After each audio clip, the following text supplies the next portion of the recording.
Há 66 milhões de anos, o asteroide que colocaria fim à era dos dinossauros colidiu com a Terra. Dinossauros não avianos, grandes répteis marinhos e pterossauros foram totalmente exterminados. Os répteis, porém, como sabemos, persistiram. Apesar de chamarmos o Mesozoico de Era dos Répteis e o Cenozoico de Era dos Mamíferos, a realidade é mais complexa. Os répteis prosperaram no mundo quente e úmido, deixado pelos dinossauros e, em alguns casos, ficaram maiores do que os mamíferos com os quais conviviam. Embora eles não estivessem na linha de frente da vida do Cenozoico, do ponto de vista moderno, muitos desses animais eram tão intimidadores e fascinantes quanto seus parentes dinossauros extintos. Crocodilianos gigantes, cobras colossais e tartarugas enormes habitavam esse novo mundo estranho, e hoje nós vamos conhecê-los cara a cara. Esta é a história de algumas das espécies de répteis mais espetaculares que herdaram um mundo feito para os mamíferos.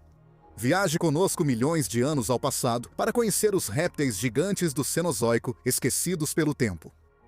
A era dos répteis, como veremos, nunca terminou.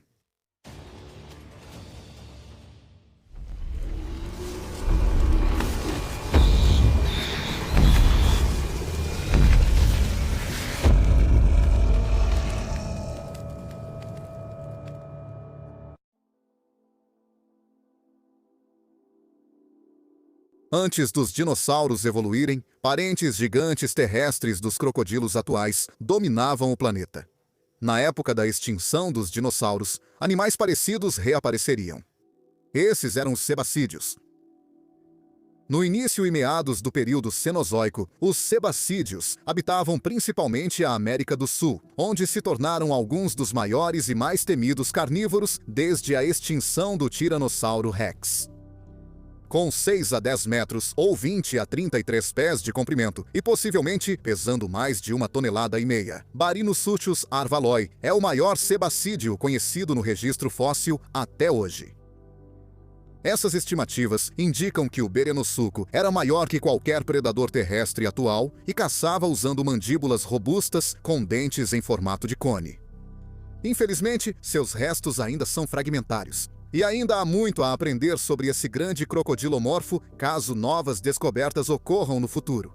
A espécie existiu do Eoceno Médio, há cerca de 42 milhões de anos até o final do Mioceno, pouco mais de 11,5 milhões de anos atrás.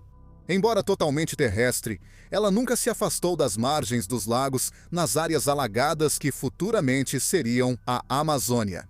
Esse habitat de 1 milhão de quilômetros quadrados, chamado megapântano de Pabus, surgiu quando a Cordilheira dos Andes começou a crescer para o norte. Barynosuchus, diferente dos crocodilianos atuais, tinha pernas muito longas, permitindo correr rápido atrás de presas. Com Berenassachus viviam xenartros, parentes de bichos preguiça, e tatus, e notoungulados, parentes de mamíferos ungulados modernos. A presa de Berenassachus podia ser o quase elefantino Granostrapotherium, que vivia em grupos às margens dos lagos alagados de Pabus.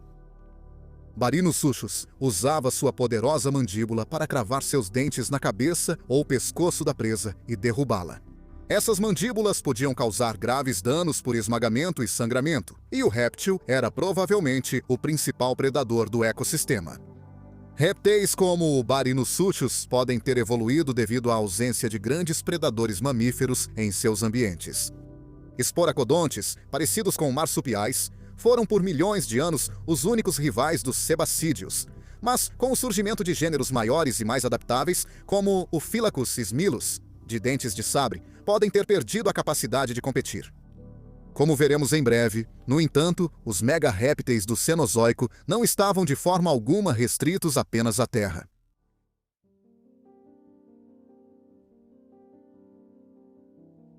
Durante o Eoceno da Era Cenozoica, a vida florescia após a extinção dos dinossauros. Os animais estavam novamente começando a atingir tamanhos excepcionais, e predadores massivos haviam encontrado seu lugar no topo de seus respectivos ecossistemas. Há 56 milhões de anos, uma espécie de cobra apareceu no registro fóssil que se encaixava perfeitamente nesse perfil, Palaeophis colosseus, a maior serpente marinha de todos os tempos. Seus restos foram encontrados em 1983, perto da cidade malinense de Gal, hoje situada no calor intenso do deserto do Saara. Na era do Palaeófis, esse local era um oceano tropical quente, cheio de grandes formas de vida marinha. O Palaeófis colosseus pode ter sido capaz de atingir comprimentos superiores a 12 metros ou 40 pés, mas uma estimativa menor de 8 metros ou 27 pés também foi proposta. Isso é muito grande para outros do gênero Palaeófis, que geralmente tinham só 1 metro de comprimento. A espécie Colosseus é conhecida só por ossos vertebrais isolados, que são comprimidos lateralmente e robustos, sugerindo que essa cobra se movia bem na água em busca de presas. Embora as espécies de Palaeófis ocupassem diferentes nichos ecológicos, todas eram predadoras. Colosseus, sendo a maior, pode ter sido especialmente adaptada para caçar presas grandes. Foi proposto que essa monstruosa serpente marinha era macrófaga. Ela pode ter sido capaz de caçar e consumir presas que eram maiores do que ela mesma.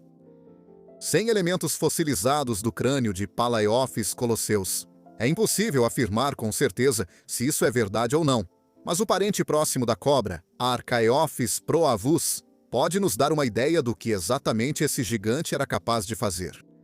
As articulações cranianas do Archaeophis proavus são muito móveis, permitindo que ele abra bem a mandíbula, como algumas cobras atuais, para engolir presas grandes. Se isso puder ser aplicado ao Palaeófis colosseus, então esse titã dos mares pode ter sido capaz de engolir tubarões, tartarugas, mamíferos aquáticos, crocodiliformes e talvez até outras cobras marinhas. Outra teoria diz que esse animal era um constritor, usando suas poderosas voltas para matar a presa por constrição. Talvez eles primeiro imobilizassem as presas, matando-as para evitar mordidas ou arranhões ao engolir animais inteiros. Um animal vivo se debatendo poderia ter quebrado a mandíbula do Palaeófis, considerando o tamanho da presa. Não há mais dúvidas sobre o status dessa próxima espécie de cobra como gigante constritora.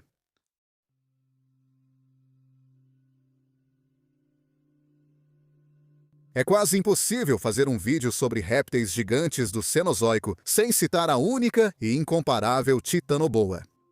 Estima-se que ela tenha crescido até pouco menos de 13 metros ou 42 pés de comprimento, em média. Essa jiboia gigantesca pode ter pesado mais de 1 tonelada em vida.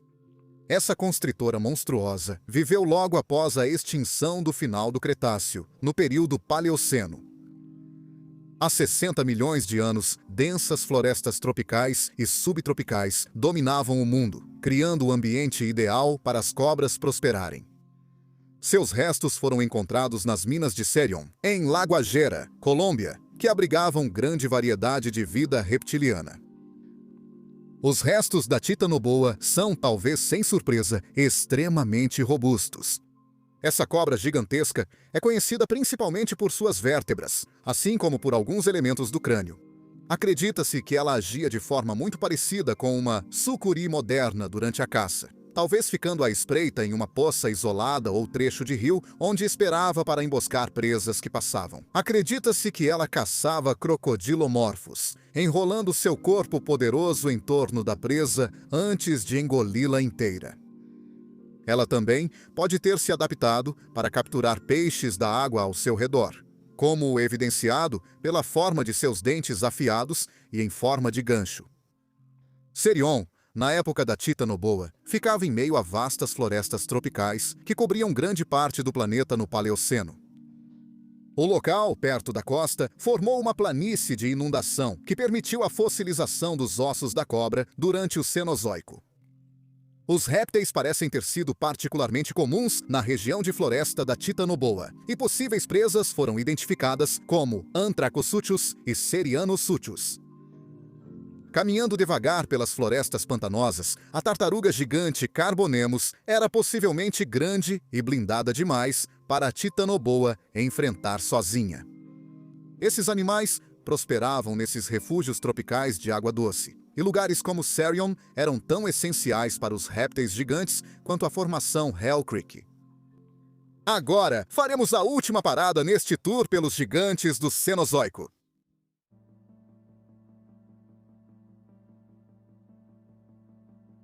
A maior tartaruga de água doce atual é a rara tartaruga de casco mole gigante do Yangtze, criticamente ameaçada na China e com mais de 1 metro ou 39 polegadas de comprimento. Para aqueles que tiveram a sorte de ver uma, essa espécie é uma visão impressionante, em parte devido ao seu tamanho espetacular. Há cerca de 9 milhões de anos, no Mioceno da futura Venezuela, viveu uma tartaruga de água doce muito maior que a tartaruga de casco mole gigante do Yangtze. Stupendemus geográfica foi a maior tartaruga de água doce que já existiu. Com casco resistente de mais de 2 metros e peso possivelmente superior a 1 tonelada, Stupendemus geográfica impressionava ao surgir lentamente dos pântanos turvos das florestas venezuelanas, seu lar. Esse leviatã dos lagos florestais possivelmente cresceu tanto por pressão de predadores, adaptando-se com proporções enormes para sobreviver. Ela também pode ter vindo de uma longa linhagem de espécies de tartarugas gigantes, cujas formas ancestrais foram evoluindo gradualmente para esses tamanhos ao longo do tempo para acompanhar o ambiente ao seu redor. Stupendemus era da família Podonomididae de tartarugas, muitas ainda vivas atualmente. Conhecidas como tartarugas de rio de pescoço lateral da América do Sul, essas espécies são modestas em tamanho comparadas ao seu antepassado. Assim como essas espécies atuais, Stupendemus era um generalista adaptável, capaz de se alimentar de vários tipos de alimento. A tartaruga era principalmente gerófaga, alimentando-se de moluscos e pequenos invertebrados presentes na lama de seu habitat de água doce, mas também consumia matéria vegetal de vez em quando. Presas de casco duro teriam sido quebradas com o bico resistente da tartaruga, enquanto a espécie atuava como dispersora de sementes ao se alimentar de plantas, promovendo o crescimento contínuo da floresta ao seu redor.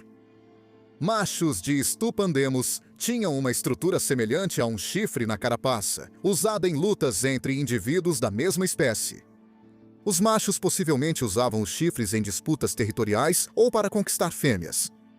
Embora o Stupendemus vivesse entre répteis carnívoros, como o jacaré gigante Purassauro, provavelmente um de seus principais predadores, o chifre não tinha função defensiva e faltava nas fêmeas. As 4 espécies do vídeo de hoje apenas arranharam a superfície dos répteis gigantes que coexistiram com os mamíferos do Cenozoico.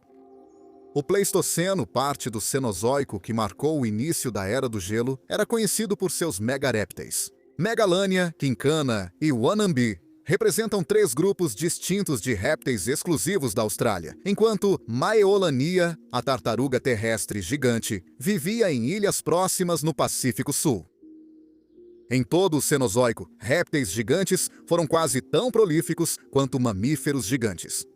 Lagartos, tartarugas e crocodilos do Cenozoico foram algumas das maiores e mais impressionantes criaturas após a extinção dos dinossauros. Obrigado por assistir ao vídeo de hoje. Conte pra gente nos comentários quais são seus répteis cenozoicos favoritos e a gente se vê no próximo vídeo.